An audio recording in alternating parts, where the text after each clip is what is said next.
What's good, everybody, on this fine, wonderful Thursday evening? Hope everybody's well. Very, very glad to see y'all in the chat. Already full. Got another great show for y'all tonight. Listen, do what the intro said. Just don't watch it. Respond to it. Make sure you subscribe if you haven't already done it. Make sure you click that like button. Very, very important. Appreciate y'all, everybody in the chat, doing that now. And listen, we're going to talk about some more Cheater Up North scandal stuff. Yep. Yep, we are. Because guess what? It's still a scandal. It's still happening. It's still going on. And the hammer has not dropped yet, but it's coming. And the brother Nevada Buck, who I'm going to bring in right now. What's up, brother? Is going to be hitting y'all with some good insight on this stuff, man. And we're going to talk about Sherrone Moore. Also, we're going to react live to another absolute chef's kiss from Justin Spiro and his production.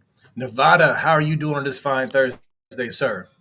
I'm doing good. We had the day off last night. I was traveling, so we couldn't do it. But yeah, I got some Michigan stuff today, which is always these Michigan show. Like I love all our shows. I do. I'm going to say it right now. I love all of our shows, but I love our Michigan. It's like your kids. Like you love all your kids, but some of your kids you love more. I love all my shows, but my Michigan shows, man, they're my personal favorites, and I do love them so because this topic is just it's so fascinating to me because you've got kind of the juxtaposition between the Ohio State reactions or better stated the Michigan reactions to the Ohio State scandal of trading tattoos for trinkets or trinkets for tattoos or whatever it was, and now this one. And when you lay the two against each other, it just exposes the hypocrisy of the Michigan fan base, of their media, of their thought leaders, and the way that the NCAA is dealing with cards lately. It's certainly nothing is indicating to me that they're going to get the proverbial apology and fruit basket and maybe some cookies or something like that. I don't think they're going to get that. I think they're going to get something much worse. It's gonna be kind of hard on the end with like a little mallet on the end and like a wooden handle to it. I think that's what they're going to be getting. And yeah, no, so yeah, I'd actually, it's funny. I want to take credit for this, but I really can't because it was from my NCAA contact that had kind of flagged this for me. He's like, go look at the last 15 show causes handed out by the NCAA for you know over the past year, and then go look at any point in time in terms of what the average was, and um, it's now it's over 2.5 years, a little so frankly a little bit over like 2.51 or 2.52 um, years of show causes that they're handing out, and the average before this was under one. So they have amped up their show cause penalties for these coaches by a factor of over 150%. And this is kind of in line with everything else that they're doing. I mean, that's just that's a numerical measure that you can kind of look at. Um, but you look at the other, the punishments that they've handed out to Arizona State, that they handed out to Tennessee, that they just did to Oklahoma State, tennis. I mean, they are it's certainly going to an extreme range right now, and this would seemingly be a really terrible time to be a person that had just taken something to a full hearing, just gone through something that I think is inarguably the largest cheating scandal in the history of college sports, and you're waiting on a decision, and the NCAA, um, not inexplicably, but explicably seems to be ramping up the punishments, by an exponential manner. Um, it leads me to the inescapable conclusion that Sherrone Moore, while people think like the Oklahoma State, let's take the Oklahoma State one. He gets like a 4-year show cause. People are like, well, but he's going to continue coaching. That was after he served a year suspension. That's how Yeah. after he got a year suspension. So it's like, how is Sherrone Moore going to continue coaching when he's undoubtedly facing a multi-year show cause from the NCAA? I don't I don't see how it can happen. I just do not see a path given. what the NCAA is doing, the facts of the case, the facts that Sherrone Moore is a person who's on probation, so he's a repeat offender that destroyed evidence in an active NCAA investigation. I don't see a path forward for him, and I'll stop short of saying that that was not what was told to me, but what was told me from my contact at NCAA was to look at the punishments and look carefully at the punishments, look at the trend line of the punishments. So I did. So I took some time in terms of doing that. I don't see a path forward for Sherrone Moore, man. I do not believe that there. I don't see a way that he's going to be the coach for Michigan in 2020. And let me state for the record, this saddens me. Yeah. This saddens me because I think he's the definition of mid. I think he's good enough to keep his job and just kind of stumble on down the road. And I think he's just mid. So I want Sherrone Moore to be there forever. I would like Sherrone Moore to have a lifetime contract at Michigan to be there forever because I think he'll keep them in that middle zone of just good enough to keep his job, but never good enough to be a national title contender. So Right. somebody on the national scene that's consistently great. So I am saddened by this, but I have come to the inescapable conclusion that there's no way out for him. I don't unless you see one. You correct me if I'm wrong on this. If you see a path forward for him, point it out. No, I don't see a path forward. I guess my only question is, and this is still the question, and I know Urban Meyer thinks you can. What was it? He thinks you can coach or you cannot coach with a show call. I think he said you cannot coach, He right? doesn't believe you can coach with a show cause. Now, we've seen evidence of coaches coaching with show cause, so we've seen kind of both ends of this thing. But would Michigan have, as a repeat offender, someone facing an aggravated failure to monitor or lack of institutional control, would they keep as their head coach a guy on a multi-year show cause? I mean, because what would be the next? I mean, if they did anything wrong, the next it would have to be the death penalty, right? I mean, at that point, they'd have to lose the whole cadoodle. Would they possibly risk that by keeping Sherrone Moore around and seemingly thumbing their nose one more time at the NCAA? I don't even think Michigan could be that arrogant. I mean, I wouldn't put nothing past them, but I hear you. It's at this point with everything they've done and not done, it's it's kind of like I don't know. Like, would they? I mean, they have been brazen. They have been absolutely ridiculous through this whole process. So it's just like for most people, I would say no way, but for them, Nevada, I just don't know, man. They just won't stop being stupid. So with that said, I want to respond to what you were saying about Sherrone Moore. Okay, so with these recent cases that we've been looking at and discussing, we've been seeing these coaches getting show causes for, in my opinion, less, infractions than what Sherrone Moore did. He deleted texts, right?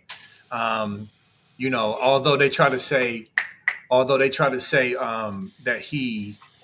it was innocuous or whatever, there was still some damning stuff in there, like the Central Michigan coach meeting and all that other stuff. The point is, he deleted evidence. Can you think of even the Oklahoma State coach and some of the other coaches? Do you think that's even comparable with the Sherrone Moore? Because I'm saying that to say you you said the last 15 years the average is 2.5 years, or last 15 show causes, I should say. The average is 2.5. And this is for less, in my opinion, than what Sherrone Moore did. So it's like, how can Michigan fans or anybody, your Pates or your Cowherds or whoever, knowing this information, can actually think he's not at least in danger of a show cause? There's people out there who think a show cause is laughable. Shoot, they think adding on more games to suspend is laughable. So Nevada, I'm still perplexed by the lack of coverage, the lack of reaction, the lack of reality. When you just keep bringing up facts, you know what I'm saying? It's just like, what are people not seeing with this? Well, the thing, look, there's a lot of answers to that. I mean, we could talk about the attention span. We could talk about pandering to their audiences. We could talk about, I mean, there's a lot of reasons why people say stupid things. There's some sites that are trying to broaden their audience and try to get Michigan fans to come over. There's the national ones like to tweak the Ohio State fans because they know that's what gets the biggest reaction, and they're a reaction show. So, I mean, there's a lot of reasons why people say stuff, but the thing that sets the Sherrone Moore issue apart for me when I go through this is the fact that he's a repeat offender.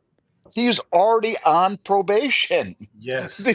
None of these other ones were the guys who were on probation. These guys are getting hit with 5 years so cause 8 years. They weren't repeat offenders. Sherrone Moore was a repeat offender already on probation. Mm, So again, so the idea that Michigan could, it's like, okay, he gets caught, he gets put on probation, he does it again and he gets hit with the show cause, and Michigan's going to go, okay, yeah, we'll keep him on. I think he's learned his lesson. He ain't going to do it a third time. I mean, that's a I good think, point. yeah, I Yeah. mean, I think it's a massive clean out. I think you've got Ward Manuel. He goes. Sherrone Moore goes, and I think Michigan tries to kind of reshuffle the deck because one, they've wanted to get rid of Ward Manuel for a while, so I don't think anybody's going to shed any tears over that. Secondly, Sherrone Moore stinks. And so they'll get rid of him, and they'll bring in Biff Poggi or Tony Alford temporarily, and they'll do something else, in the meantime to try to get to get a guy in there. Um, but I think for them, I think that's what the adults in the room at Michigan, that's what the administration, that's what their equivalent of their board of trustees is going to do. Because I don't think there's any way that you could justify just for the exposure for them to the greater brand as a whole, to have somebody who was a repeat offender who did it again. He was a repeat offender who destroyed evidence in an active NCAA investigation. Whether or not he wants to say it was innocuous or not, I don't think there's anything innocuous about Connor Stallions talking to him about bringing Jake Costner, the since fired coach from Central Yeah. Michigan, the guy that handed him the disguise through the thing, the bringing him to talk to him about stuff. That there's nothing innocuous about that. That was clearly what he wanted to destroy, and he got caught. And so he's kind of going down with the ship in terms of doing it, but uh, he's a repeat offender. So I don't see any path forward for a repeat offender. Man, and listen, I've lived this story. Like I've researched, I've kept up with it, and so it's not that I wasn't aware of that, but it's just so funny. It's so many moving parts with this that it was just like, duh. Like when you said that, like, oh yeah, that's right. He is a repeat offender. That Yeah. is terrible, No, that's terrible. terrible. No, it's terrible. And again, as I've said it many times, imagine if that was Ohio State. Imagine if we had a Yeah, coach or whatever it was that was on probation already with the NCAA, and then he did it again. Like, are you kidding me? Like, people would be marching on the Woody Hayes to run him out of town. yeah, Instead, here, like the Michigan people continue with their well, their positions on this stuff. Their moral outrage, the faux outrage that they see over these NCAA violations, certainly has morphed over time, and hence Spiro's wonderful edit that he did today. Pulling up stuff from 2011. I don't know how in the world he finds stuff 14 years ago from podcasts or what. I didn't even know there were podcasts 14 years ago. So I don't know what he's doing, but he's definitely got the receipts on the Michigan guys and on the people from Michigan on their ever evolving positions. yeah. Shout out to Spiro, man. That dude is the receipt finder. Like I'm going to ask him. I told him on Twitter I was going to hit him up and pick his brain. I mean, he finds stuff on Twitter. He finds stuff like news clips and videos. It's like, where did you find that? It's crazy. But these Michigan fans keep messing with him. They keep poking him, and he keeps just destroying them. And they're like zombies. They get shot down and they keep coming back for more. Why don't you talk about your own team? Nah, sit back and get these bars from Spiro. Now speaking of Spiro, and to your point, Nevada, about cleaning house, maybe the guys that Spiro says is some of his sources up top that are the good Michigan people who hate this scandal. Maybe they're waiting for the NCAA to come out with everything so they can just eagerly clean house. Maybe that is the case, and I think that's what you're implying. But and that's kind of my hesitation was like they haven't done anything up to this point, And it's like maybe the higher ups who don't like this, that they're just waiting on that black and white on paper decision to finally do it. Because thus far, I haven't seen any remorse. I haven't seen any. We've seen fake remorse. 2 games of your choosing is fake remorse. What was it? A week or two off the recruiting trail that they self imposed or whatever they did. Like, come on. So I guess my confidence in their administration to do what's right is low. But maybe when that hammer finally drops and everything is laid bare, then the higher ups will come in and say, "All right, we're done here. Let's move on from you clowns. Let's start fresh." And maybe that'll be the case because you're right. To summarize, 2.5 average show calls, 2.5 year average show calls in the last 15 show causes. That's an uptick. Okay. Sherrone Moore is a repeat offender. These other guys have not been repeat offenders. But yet, nobody but Buckeye Scoop, Spiro, and maybe a few others are talking about, actual show calls. Why? And I'm not asking. I'm just asking that in frustration, not for an answer. We've already answered. We know they're just Well, yeah, delusional. but also, I mean, B, like the fact that they've gone to a full hearing. I mean, like nobody's intellectually That too. curious enough That to kind of too. go, wait a second, why did they go to a full hearing? That seems really odd. Everybody else settles these things, but somehow they couldn't get it together enough to get there. D doesn't anybody have the curiosity to kind of go, wow, that seems a little odd. That certainly doesn't seem consistent with this is a nothing burger. I Right. mean, it seems like it's the opposite of a nothing burger, but and that's not my Ohio State fandom coming. That's just my brain. That's my IQ over 80, functioning right there, where I'm like, those two things just don't compute. So no, I think for Michigan, look, I think this is going to come out. And you ask, why haven't they acted before this? It's because they got married to a narrative. They got married to the narrative that this was nothing. Just think about it when they did it with the cheeseburger thing. The whole fact that we're calling it Cheeseburger Gate was a Michigan invention. Oh, this is not about lying to the NCAA. It's over a cheeseburger. It was because he had a cheeseburger, and we'll give him a 2 game suspension or whatever it was. The NCAA came back and said, "No, that's not enough." They gave him a year.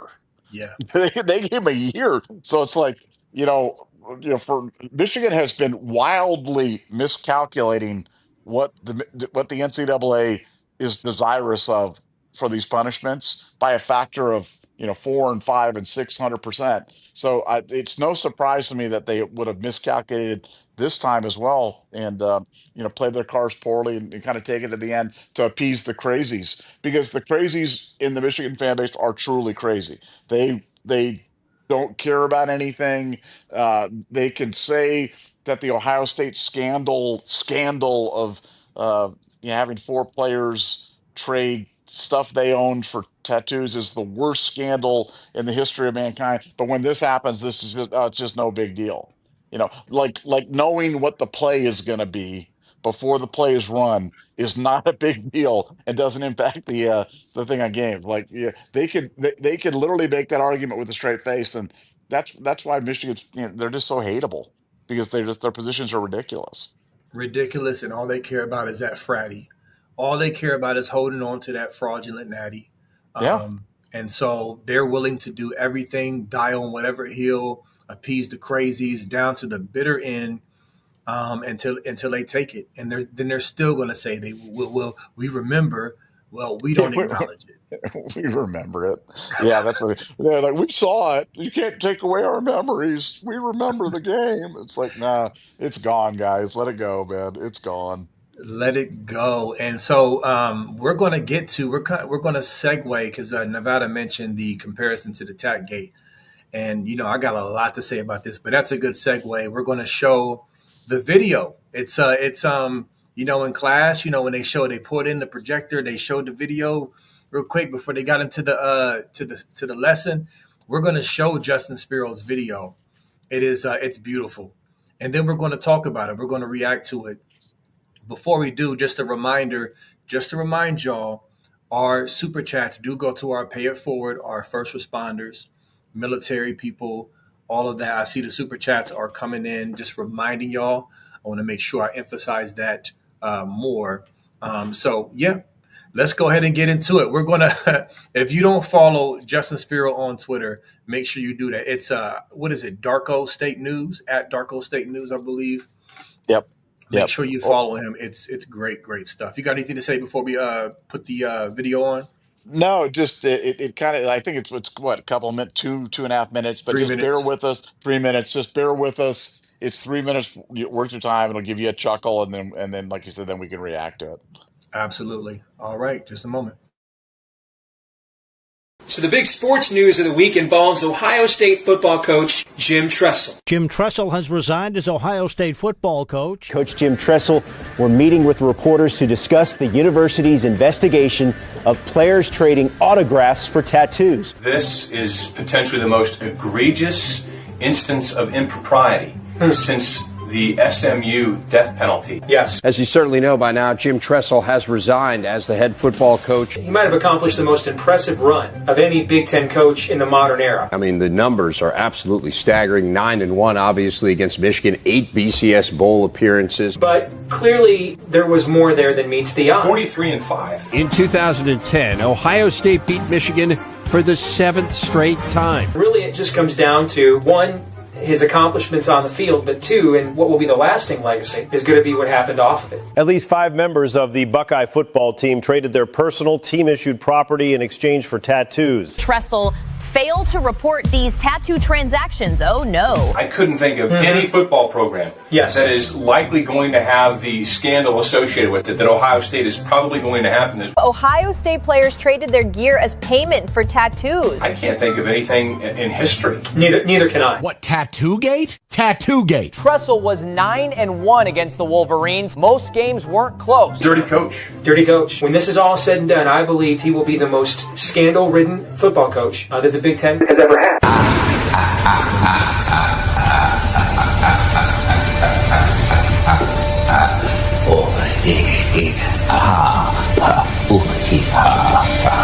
I thought my jokes were bad. The University of Michigan is charged with at least 6 Level 1 violations. Coach Tressel has been lying through his teeth. Ohio State self-reported the tattoo violations. Michigan did not self-report the alleged violations. When asked why the Buckeyes turned themselves in, athletic director Gene Smith said integrity matters. Why not just put it in a drawer and hope nobody ever finds out? We're going to do it the right way. My integrity is all I got. And then you have the coach lying to the NCAA. Harbaugh lied to NCAA investigators. Jim Tressel said, hear no evil, see no evil. I didn't know anything about this. I did not participate, was not aware. How about being upfront and honest about that? I don't know, what's the word I'm searching for here? Repentant. How about practicing a little bit of that? I apologize to all of you. I do not apologize. Say it with me now. Lack of institutional control. I don't know anything about that.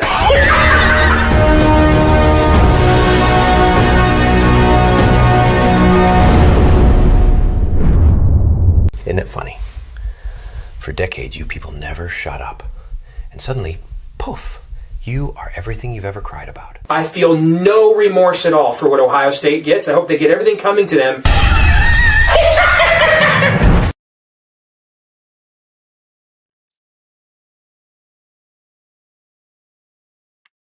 I think my mic was muted. I said absolute cinema, Nevada.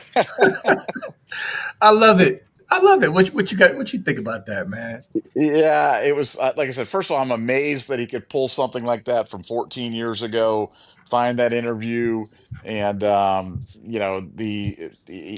is funny when you do the comparison, the side by side, the Ohio State self-reported, Michigan didn't self-report. Accountability on Ohio State side, no accountability, just denials, and the fact that they could contend that this was such a terrible scandal that somehow that gave us some sort of competitive advantage because you know Boom Heron had a sleeve of tattoos for getting up his tin-colored trinkets or something like that.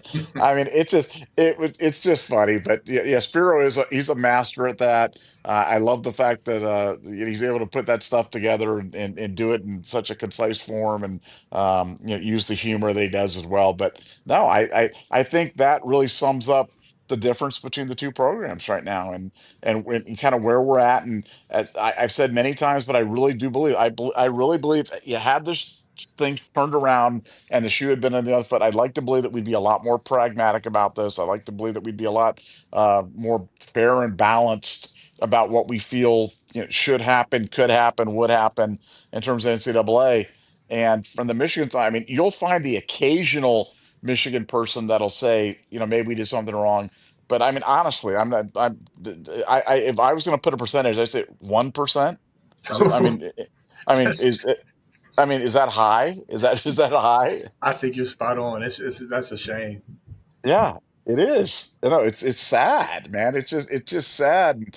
I think that when this thing comes, I think they're going to be so shocked because I think they've kind of got this mass delusion going on right now throughout the whole thing that this is nothing. If they just keep chanting that this is nothing, that'll end up being nothing. And I I I I think I really believe they're in for just a terrible, terrible rude awakening when this thing gets hit. And I think you're going to see mass hysteria, and you'll see the national media jumping in. Oh, we had no idea. How could this even come? This is crazy. The NCAA's got, Michigan's going to sue, but guys, it's been there the whole time. Whole It's been time. there right. It's been there right in front of your face. You just got to look.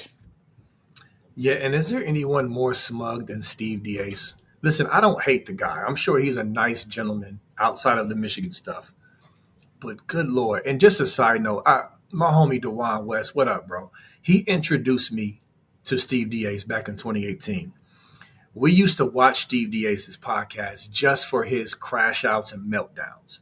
I mean, they were epic. After the 2018 game, we beat them 62-39.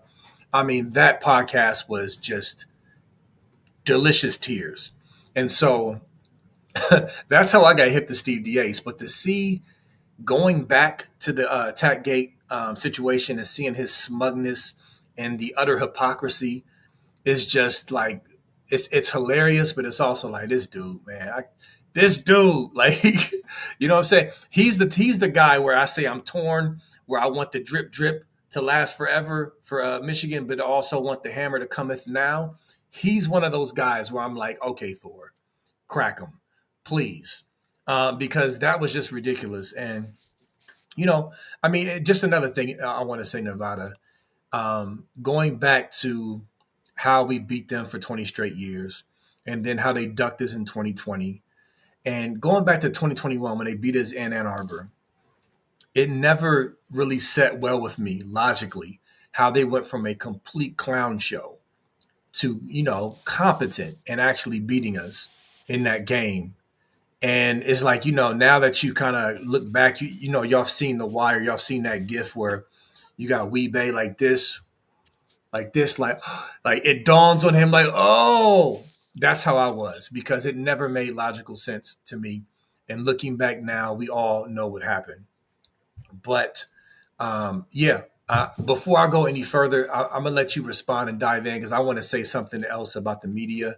Because again, this video just gives you a little slice. Remember a few pods ago, y'all, I went on a rant about how I was just disgusted with how the national media, the local media, and even Michigan fans overreacted to the Tattoogate scandal.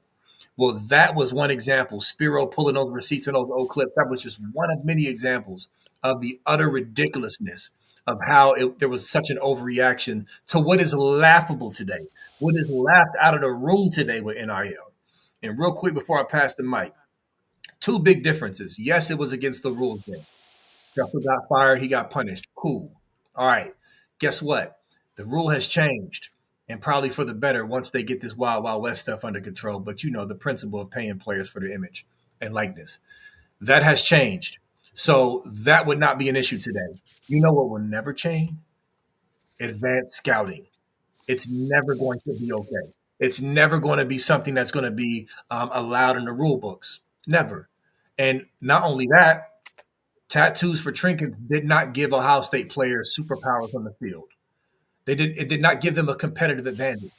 And as much as you Michigan fans try to act like this conspiracy, Tressel was bringing kids to the school and say, hey, if you come here, you'll get free tattoo. There's no evidence of that. There was a few guys who did it, who tapped that well and sold their own stuff. That was it. It's not even comparable to all of this mess that we've been talking about for the past 50 years. That's about to get the hammer for very, very soon. I just wanted to say that before I go on any further, Nevada. I had to get that out, brother. Go ahead.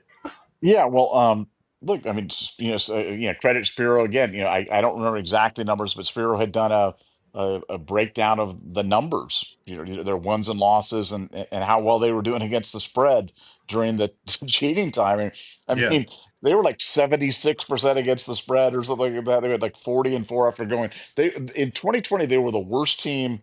They were 2-4 and so bad they were getting blown out by everybody. And then all of a sudden they go to superhuman. I mean, yeah, it's crazy the impact that the cheating had. And to your point, advanced scouting will never be okay. Recording the other team's signals will never be okay. That Never. will never ever be in any world at any level of anything in any sport. That's not okay. It's not okay to do that. And whether it's a sportsmanship policy or whatever you want to call it, it's not okay to do that. So, for the Michigan fans, I personally feel like on the Tressel thing, it kind of got obscured in that Tressel got an email, and at that point in time, could Tressel have just called blew the whistle on the whole thing? Yeah, you can make an argument for that, and whether that goes to knowingly obscuring and the NCAA rules or whatever it is. Hey, the guy lost his job. The guy, national championship winning coach, 9-1 against the rival, loses his job over that. Whether you think it's fair or not, that's what happened. That's a fact. That's what happened. Well, where's the equity on this? You know what I'm saying? I mean, Jim Harbaugh just skated out of town with no penalties. Sherrone Moore, the repeat offender, destroys evidence in another NCAA investigation. The combination of those two factors is way worse than anything Tressel did. Way worse. I mean, exponentially worse. Well, Tressel lost his job. So, I mean, where's the equity there in terms of Sherrone Moore? And then just when you look at just the whole basis of the scandal, the idea that you will let your offense, your defense know what's coming. Even if you just knew, you were an offensive coordinator, I'm a defensive coordinator. If I just know it's run or pass, if I just knew that, that's a gigantic advantage in terms of being able to call your defense and get your guys aligned right in terms of doing it. And they had that stuff. They had that stuff, and I believe that 21 game was directly the fruit of that, and it led to 22, 23, and frankly 24 in terms of they were able to get into Ryan Day's head Yep. because they were one step ahead of him. It's like playing poker. If you've ever played poker with your friends or something like that, and some guy's like really good, like good poker players can just intuitively know where you're going. Like they're just one step ahead of you the whole time. And whether you're playing tennis or you're playing a video game or you're playing cards but if somebody's just better than you and they're anticipating your every move, it's frustrating. And it causes you to play outside of yourself and to do, force things and do things outside of your comfort zone. And that's what Michigan did. I mean, Michigan took Ryan Day out of his comfort zone after 3 years of just completely confounding him, because they knew what he was gonna. They knew the plays. It wasn't just a great uptick in their recruiting, or it just they knew what plays were coming. And when you have that, you have some kind of an unprecedented. Again, I am really I don't want to be prone to hyperbole like those guys were on the video that we saw, but I am struggling to come up in my mind with a scandal. I'm a student of all sports. I love the history of sports. I love I collect old baseball cards. I just love the history of sports everywhere, and I cannot come up with a scandal that has a parallel with this one. I mean, there was a big Russian betting scandal that they had where they were hiring referees to do lower level like World Cup qualifiers, and they were handing out penalty kicks so that the scores would go over in these games and stuff like that. That's and that one didn't get a lot of worldwide circulation. That's been the only thing that I think that's even on a par with what Michigan did. And so that's really rare air when you think about the history of all sports everywhere in the world of all time. You have the biggest Michigan. Congratulations, you have the biggest scandal. If it's not number one, it's 1A that's ever been. So yeah, congrats on that. You've got that going for you as well. Yeah, I just Nevada. A part of me, I just be shaking my head, and I mean, because we've been over this stuff, we've talked about it, we've examined it, we've seen all the facts, and it just still baffles me to even hear what you're saying now. It's like it's so true, and it's just like you brought up how people downplay knowing the plays. Listen, if you've played sports on any level, specifically football on any level, you don't have to be an ex Buckeye player. Any level, you know it's a crazy advantage to know if the offense is about to run or pass. Let's stop playing here. If you know it's a screen, like huge advantage. I mean, what are we talking about? Do you either you're intellectually dishonest or you don't know ball? There is no in between. If you claim you're a football person, it's ridiculous.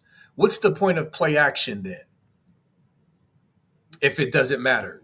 You know what I'm saying? Like to me, that irritates my soul because it's like, dude, stop playing with me, Smokey. You know this is an advantage. So anyway, also as a side note, I'm seeing in the chat questions, and it brings me to really think something else in Nevada because again, some people say, "Oh, you're talking about Michigan again."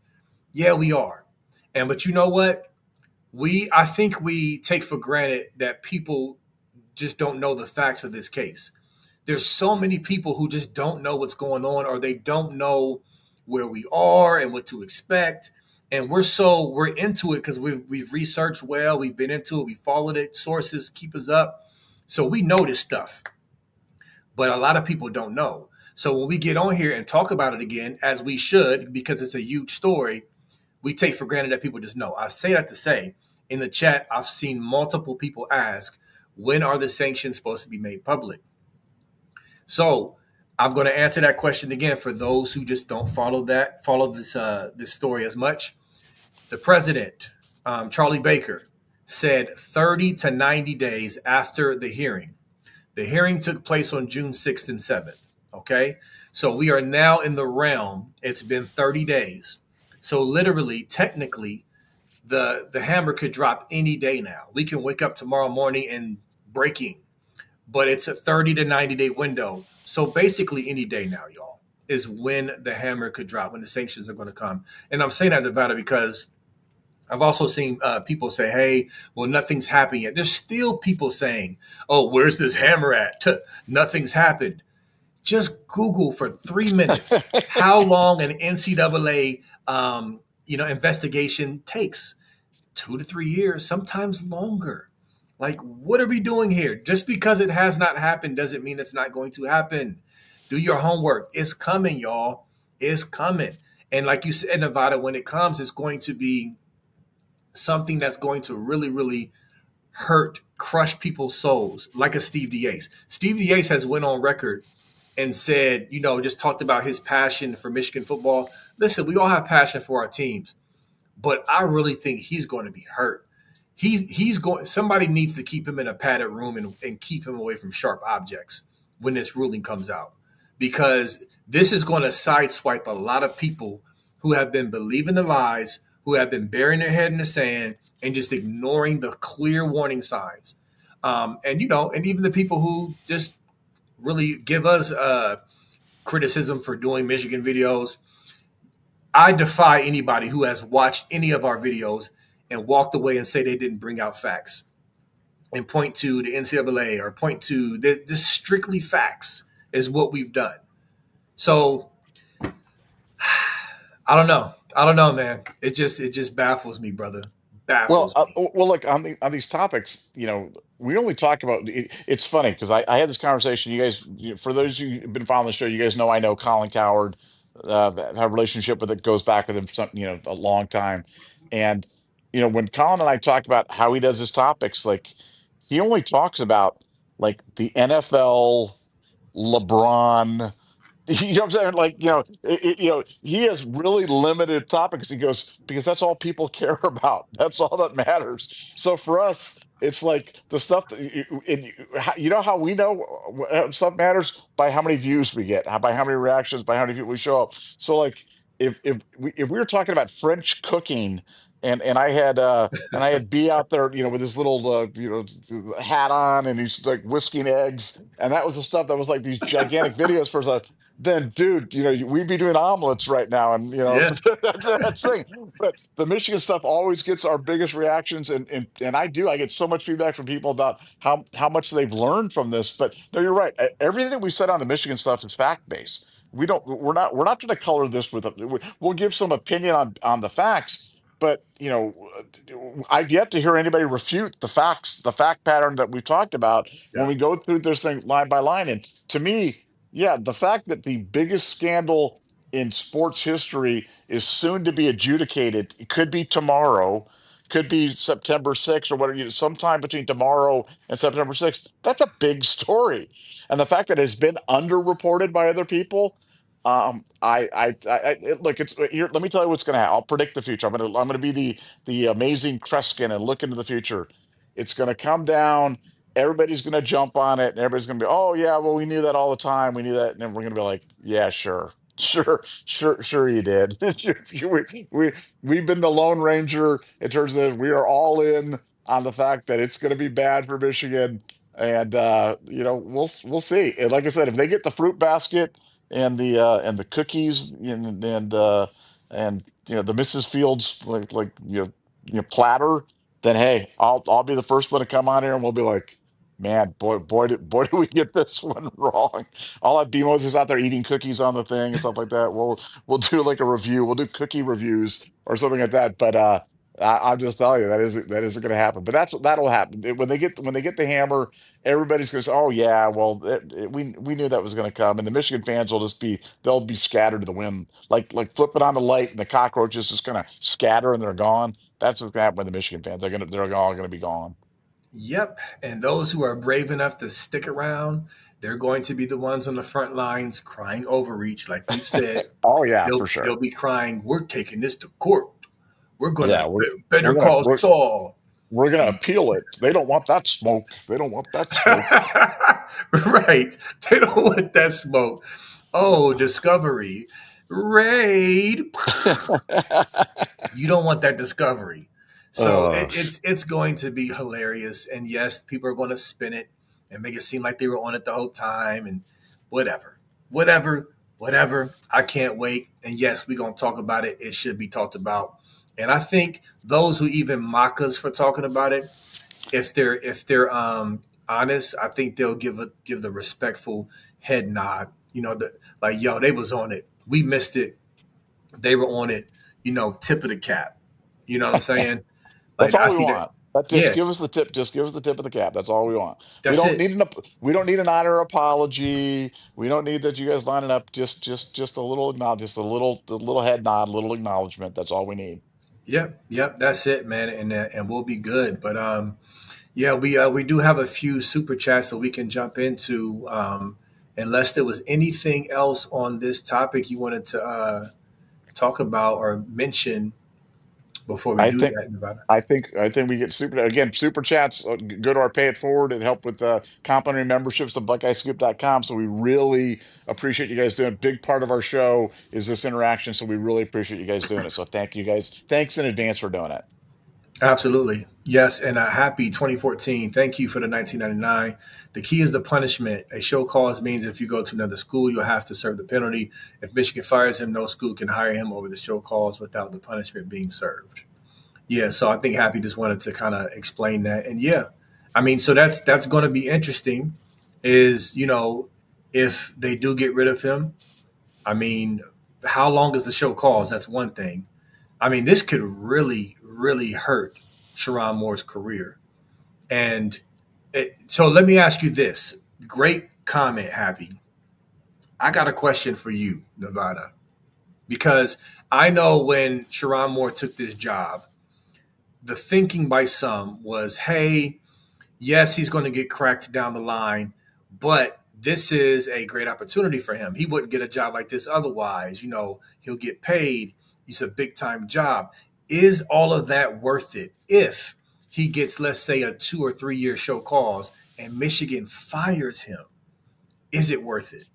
Well, I think because if I'm understanding his contract correctly, I think he got a clause in there that said if he was fired due to NCAA stuff that had been disclosed to the institution, they still have to honor the contract. So they're going to, if they fire him, they're going to give him $12 million to walk away or whatever it is. Which for Sherrone Moore, Yeah. that's a pretty good parting gift. So I'd say, yeah, I think it's been worth it to him in terms of doing it. You've seen guys like Bruce Pearl, go on to get their show causes, or Kelvin Sampson get their show causes, go on to a different school after the show causes have run out. And they've been just fine. So I think for Sherrone Moore, he'll look at it as, hey, I got to be a big time head coach. I got $12 million to kind of chill for the next 2 or 3 years, and I can get back on it. So I think he'll think it was worth it for sure. Yeah, that makes sense. That payout is definitely going to be a nice cushion. But I'm just thinking in his young coaching career, not being able to be hired by a serious team for a couple of years is definitely a blow. But sitting on 12 mil or so, I think that's a nice cushion. Well, So stop violating the NCAA rules. This isn't that complicated. You know what I'm saying? Like, stop violating the NCAA rules. Like, come on, Sherrone. Like, dude, nobody did this to him. He did it to himself. So it's like, I mean, come on, Sherrone. I got another movie reference. Remember Liar Liar? Do you like the movie Liar Liar, Nevada? Oh yeah, one of my favorites. Remember Jim Carrey when he goes back to the office, his secretary says such and such is on the line. He needs you to bail him out again or get him off. And Jim Carrey grabs the phone and says, "Stop breaking the law, a-hole." I did. Well, that's what I kind of feel with Sherrone Moore. It's like, dude, like you're already on probation. Don't destroy evidence. I mean, come on, man. I mean, that was just low IQ. It was a low IQ move by him, and then his explanation of it was even lower IQ. And I don't think anybody's buying that. Michigan fans are buying it. They write. Well, that's lower IQ. Lower. That's how low can you go, man? It's low. They write books and paragraphs on my Buckeye Sports Talk with B Moses Facebook page explaining why it's so logical. I mean, oh goodness, good Lord. Hammer cometh now, please. But so real quick before we go to the next super chat, I want to say this. I know I've been hard on our local media, and a lot of them are buffoons and they're lazy and they're ridiculous, especially when you contrast Tattoogate and this Michigan scandal. I will say during the Michigan scandal, Tim, why am I forgetting his name? Tim May. Tim May. And I would say Clay Hall and Dom Tiberi. Those were three that I remember that were very fair. They weren't piling on. They weren't trying to, I guess, sensationalize Terrell Pryor's car without any evidence. I mean, they were solid. They weren't overly homer. They were just fair. We got some good guys here in the local media. I want to say that. But a lot of you bums out there, man, when this ruling comes down, I'm gonna have more to say to y'all because you guys are ridiculous. Sorry, I had to get that in real quick. But yeah, let's go ahead and go to the next super chat. Jim Duchelle, thank you, brother. I appreciate you, man. You're becoming a mainstay. Thanks for the 1999. Look at you guys killing it again. Keep spitting the facts. Don't let the clowns like Smith and Chris get you down. These guys are clowns. Yes, Jim, preach, brother, preach. Nevada, what you got to say to that? Yeah, I mean, Jim, thanks again. Thanks for your undying support, man. You've been unbelievable, and we appreciate it. And yeah, no, we love doing these shows. We love kind of getting the facts out because we don't want to be one of those. We really do prize people being smarter for listening to our show. We're not appealing. Our job is not to appeal to the lowest common denominator. Our job is not to. We're not trying to bring the level of conversation down. We're trying to raise it up and get you guys to look at the facts. And if there's counter facts or there's a counter argument on whatever we're discussing that I'm missing, man, I want to hear it. Yeah. Put it in the chat, put it in the super chat, send us an email, do whatever it is, because if there's something I'm missing, last thing I want to be doing is going down a dry hole or talking about something. And, we had, just as an aside, not exactly on point, but we had somebody send me an email and we were talking about the whole bold predictions and about two players from the same team going to the Heisman, and they pointed out that Justin Fields and Chase Young. and Chase Young had gone in 2020, and I had forgotten that. So, I mean, you think that was back in like 1902 or so? That was only like that was during COVID, Right. I think. So it was a little weird. That was when we were all going to die. But no, I think the fact I love it. If there's corrections or if there's a different way to be looking at this stuff, I want to hear it all. I mean, I really do want to hear it on the Michigan scandal, man.